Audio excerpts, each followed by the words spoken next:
Oke.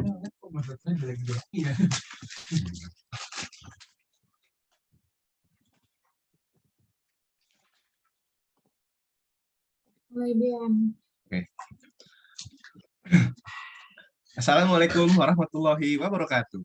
Salam, Om Swastiastu, Namo Buddhaya, salam sejahtera bagi kita semua. Selamat pagi. Perkenalkan, saya Sultan Abian. Di sini saya sebagai moderator sekaligus yang akan memandu jalannya debat sosiologi pada hari ini. Tema debat kali ini adalah pernikahan dengan mosi polemik child free di masyarakat. Baik, terlebih dahulu saya akan memperkenalkan tim debat pada hari ini.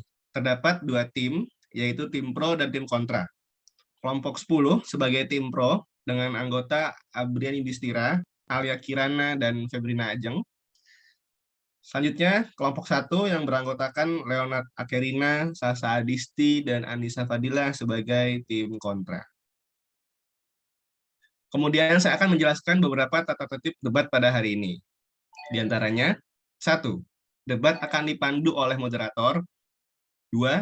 Selama pelaksanaan debat berlangsung, peserta dari kedua tim tidak diperkenankan melontarkan berbagai macam bentuk kata kasar ataupun tidak terpuji yang dimana akan menyinggung berbagai macam bentuk sara. Ketiga, seluruh anggota tim pro atau kontra dapat melakukan sanggahan setelah penyampaian argumen dari tim lawan. Keempat, waktu penyampaian mosi pada setiap sesi adalah 3 menit. Kelima, masing-masing tim dapat melakukan interupsi. Dan yang terakhir, masing-masing tim dapat menolak interupsi maksimal 3 kali. Baik, langsung saja mari kita mulai debat pada hari ini. Saya persilakan kepada tim pro untuk menyampaikan topik dan argumennya. Saya persilakan kepada pembicara 1 dari tim pro, waktu dan 4 saya persilakan. Terima kasih para moderator. Perkenalkan, nama saya Abrian Yudhistira Putra. Saya mewakili tim pro sebagai pembicara 1. Untuk membahas tentang child free itu sendiri, bagi yang belum mengerti, child free adalah keputusan untuk sebuah pasangan untuk tidak memiliki anak, baik itu kandung ataupun tiri ataupun angkat. Child free ini sudah dikenal mulai akhir abad 20. Sebenarnya yang ingin saya tegaskan dalam argumen saya pada hari ini adalah maraknya orang yang tidak mendukung gerakan child free, di mana sebenarnya keputusan child free itu sendiri diambil oleh seorang pasangan gitu, hanya 2 orang saja gitu, sang istri dan sang suami gitu, yang mungkin akan merasakan dampak apapun hanya keluarga mereka.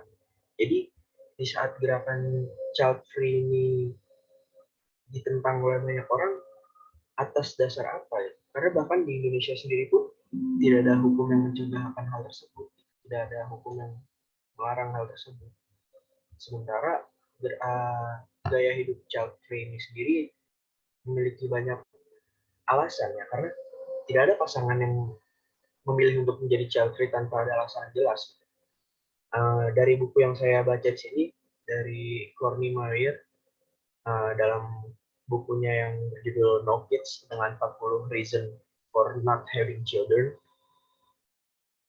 banyak sekali alasan pasangan memilih untuk child free, dan ke-40 alasan tersebut bisa saya bacakan secara logis, yang dimana tidak memiliki dampak negatif terhadap masyarakat juga ya. Contohnya yang pertama, sudah banyak tanggung jawab sosial dan keluarga seperti merawat atau pengasuh utama dari orang tua, saudara atau pasangan yang disabilitas. Dari sini aja kita bisa tahu bahwa child free itu sendiri adalah pilihan dari pasangan untuk tetap merasa bebas, di mana dia tidak mau terikat oleh satu lagi tanggung jawab sebagai orang tua. Contohnya dengan simpel gini, kita memiliki hak untuk bebas secara individual. Namun di saat kita memiliki anak, akan ada beberapa hukum yang mengatur kita. Apa itu? Adalah hukum tentang anak, di mana saat kita tidak mengurus anak tersebut, akan ada hukum yang menjerat kita. Jadi bisa saya bilang kebebasan kita akan dirampas sedikit. Jadi maraknya orang yang akan merasa kebebasan dirampas pasti ada. Lalu orang akan lebih berbicara seperti, hal tersebut egois. Yang menurut saya hal tersebut tidak egois karena apa? Anak sendiri adalah hasil dari sang pasangan tersebut, di mana pasangan tersebut pasti sudah memikirkannya secara matang. Gitu. Tidak ada yang egois tentang hal tersebut. Jadi menurut saya pendapat negatif tentang child free hanya dari masyarakat saja. Itu saja dari saya. Saya kembalikan pada moderator. Baik, terima kasih kepada pembicara satu dari tim Pro sudah menyampaikan topik dan argumennya. Selanjutnya saya persilakan kepada tim kontra untuk menyampaikan topik dan argumennya. Kepada pembicara satu dari tim kontra, waktu dan tempat saya persilakan. Yang pertama, kita mulai dari pengertian dan negatif dari child free. Child free adalah sebuah keputusan atau pilihan hidup untuk tidak memiliki anak, baik itu anak kandung, anak tiri, ataupun anak angkat. Mengapa sebagian orang menolak adanya child free? Berikut saya bicarakan sedikit dari banyak dampak negatif child free. Yang pertama, perceraian. Dampak pertama dari gagasan child free berhubungan dengan faktor psikologis. Keberadaan anak biasanya bisa menjadi salah satu alternatif untuk mengusir kebosanan. Terlebih jika dalam rumah tangganya sedang terjadi suatu masalah, banyak juga dalam kasus rumah tangga yang justru kembali akur dengan pertimbangan masa depan anak tersebut. Oleh karena itu, dengan tidak adanya seorang anak, pasangan akan lebih mudah bercerai. Yang kedua, pandangan negatif dari masyarakat. Pandangan negatif juga akan diterima oleh pasangan penganut child free. Berbagai pandangan tersebut biasa dilontarkan oleh orang sekitar, entah itu pandangan yang merujuk pada gangguan kesuburan atau mengenai keharmonisan rumah tangga. Yang ketiga, matinya peradaban. Jika gagasan child free semakin banyak diterapkan, tentu banyak juga pasangan yang tidak memiliki keturunan. Tentu hal itu berdampak buruk pada perkembangan populasi manusia, apalagi jika angka kematian meningkat drastis. Tentu hal ini bisa mematikan suatu peradaban.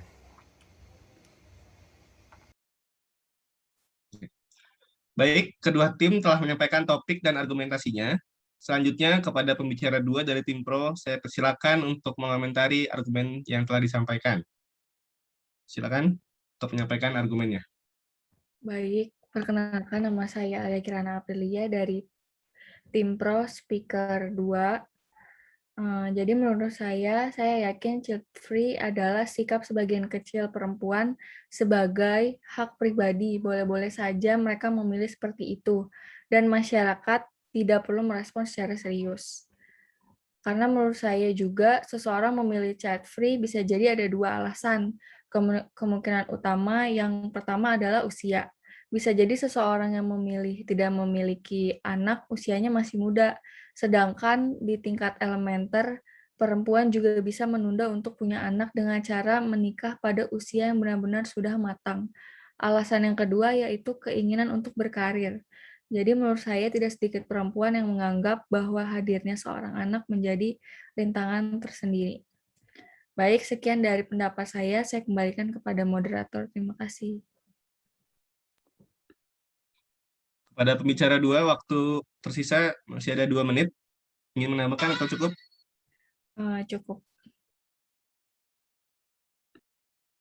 Baik, terima kasih kepada pembicara dua dari tim Pro. Selanjutnya dipersilakan kepada pembicara dua dari tim kontra untuk mengomentari argumen yang telah disampaikan tim Pro. Waktu dan tempat saya persilakan. Baik, terima kasih moderator atas kesempatannya. Perkenalkan nama saya Nisa Fadilamur. Di sini saya sebagai tim kontra, speaker 2. Seperti yang sudah teman saya mention sebelumnya bahwa pilihan child free ini adalah sebuah tindakan yang memberikan dampak pada matinya peradaban di dunia. Menurut data, terdapat penurunan dari puncaknya pada tahun 1960-an yang mencapai tingkat 2,2% per tahun. Namun saat ini pertumbuhan penduduk itu berkisar 1,1% per tahun. Bank Dunia juga memproyeksikan pada 2100 tingkat pertumbuhan dunia ini hanya sampai tinggal 0,1% dengan total populasi di dunia yaitu 11,2 miliar. Bisa dilihat bahwa terdapat korelasi negatif antara indeks pembangunan manusia dengan tingkat kelahiran. Semakin maju sebuah negara, maka semakin kecil tingkat kelahirannya.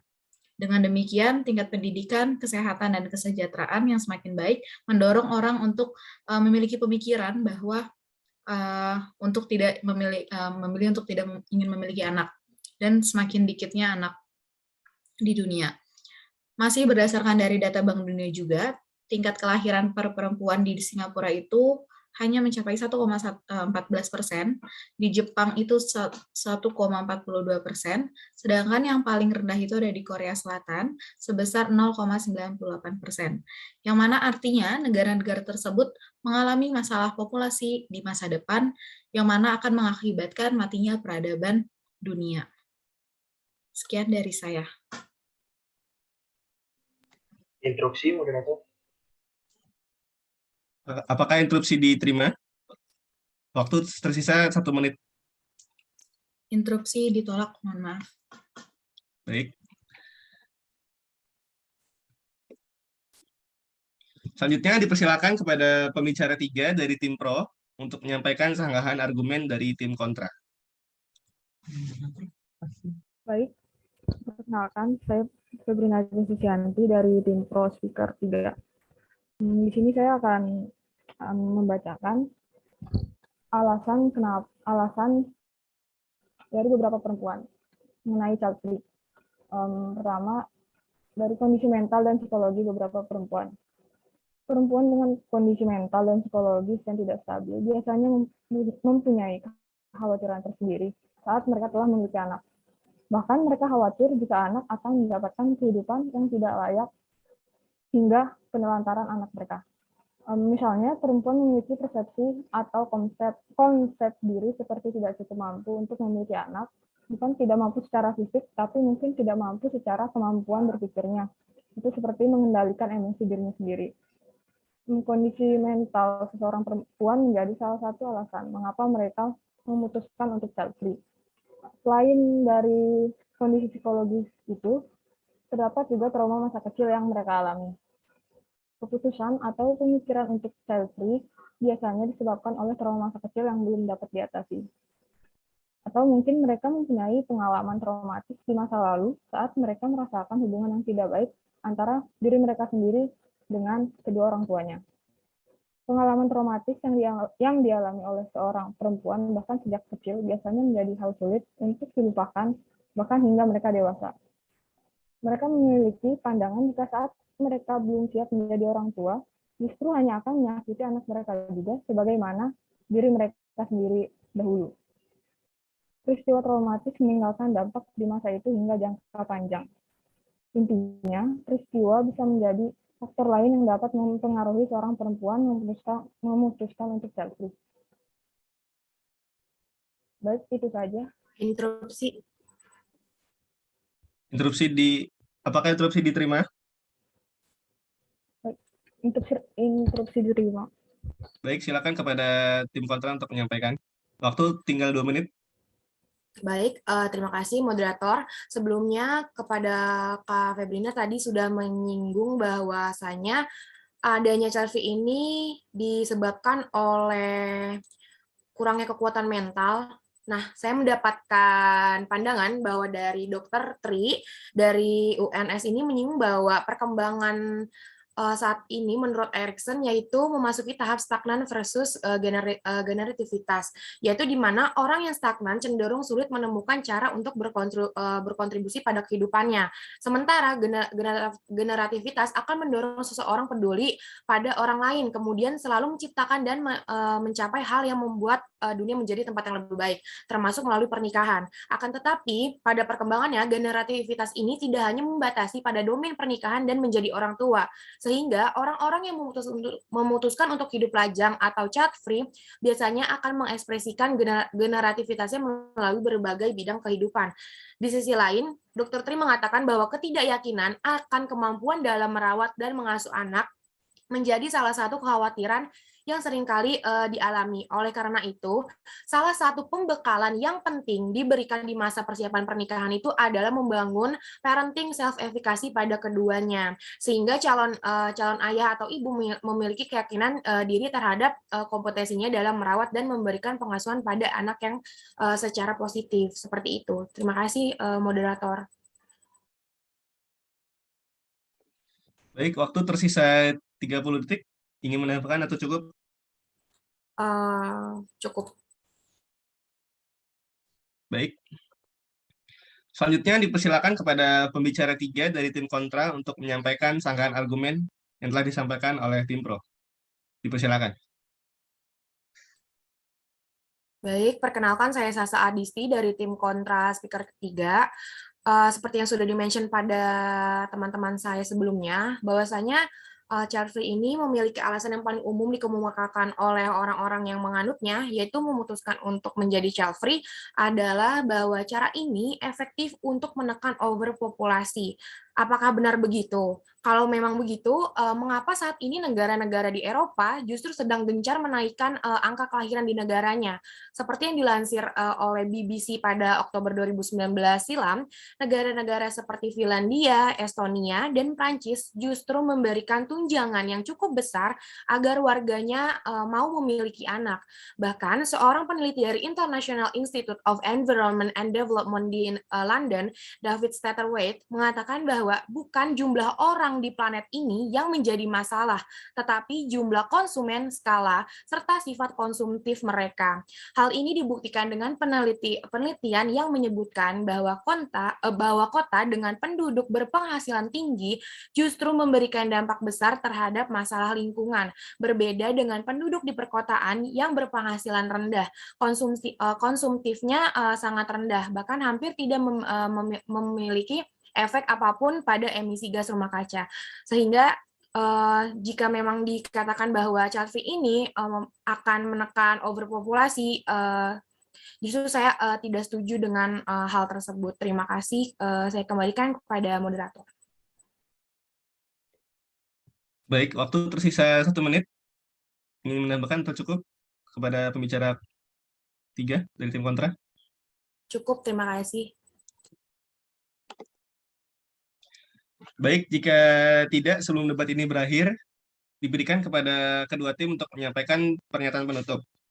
Terlebih dahulu, saya persilakan kepada tim pro untuk menyampaikan pernyataan penutup.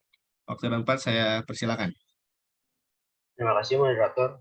Untuk closing statement dari saya, tim kami tetap akan terus mendukung child free karena pada dasarnya alasan untuk tidak mendukung child free adalah alasan yang dibuat secara faktual. Alasan yang dibuat hanya karena melihat dampak negatifnya saja, di saat dampak negatif tersebut bahkan tidak begitu realistis, seperti yang tadi dijelaskan sama tim kontra secara luas ya mengenai populasi, yang mana negara-negara Eropa bahkan sedang menaikkan populasinya. Yang saya paham, negara Asia memiliki krisis banyak terhadap populasi, di mana bahkan negara kita sendiri pun memiliki program KB yang bahkan tunjangan-tunjangan pekerjaan yang membatasi tunjangannya terhadap anak kedua. Di saat anak ketiga bahkan tidak mendapatkan tunjangan. Ya memang benar di negara Eropa bahkan memberikan bonus banyak terhadap mereka yang memiliki anak. Yang bisa dibilang kalimat penolakan child free akan matinya peradaban adalah hiperbola menurut saya. Yang dimana populasi dunia sekarang secara faktanya sudah membludak ya, walaupun terjadi penurunan, di mana penurunan tersebut menurut saya malah hal yang positif karena memang sudah membludak, pengurangan populasi dibutuhkan dan tidak ada yang negatif dari hal tersebut. Cuman memang karena pandangan masyarakat terhadap child free saja yang sudah buruk sehingga membuat hal tersebut seperti negatif. Kembali lagi seperti yang saya bilang tadi di pertama, bahwa pandangan masyarakat lah yang merusak child free. Melihat hal negatif yang lalu mereka jadikan alasan terbesar. Jadi itu saja mungkin closing statement dari saya, di mana child free sendiri adalah keputusan dari seorang pasangan yang tidak mempengaruhi lingkungan ya, justru malah menurut saya mendukung program pemerintah tadi. Jadi itu saja, terima kasih moderator.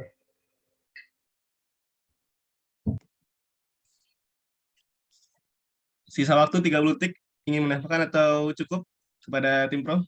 Cukup itu saja. Baik. Baik, selanjutnya saya persilakan untuk tim kontra untuk menyampaikan pernyataan penutup. Dipersilakan kepada tim kontra untuk menyampaikan closing statement-nya. Baik, terima kasih moderator atas kesempatannya. Di sini saya akan menyampaikan closing statement dari tim kami, tim kontra, yaitu bisa dilihat bahwa mau memiliki berapapun jumlah anak atau pilihan untuk tidak memiliki anak, ini bukan hanya sekedar urusan pribadi, namun juga urusan dunia, urusan banyak orang, ya, karena terdapat tanggung jawab moral terkait dengan populasi dunia secara keseluruhan dalam hubungannya dengan lingkungan, sosial, ekonomi, atau yang lainnya.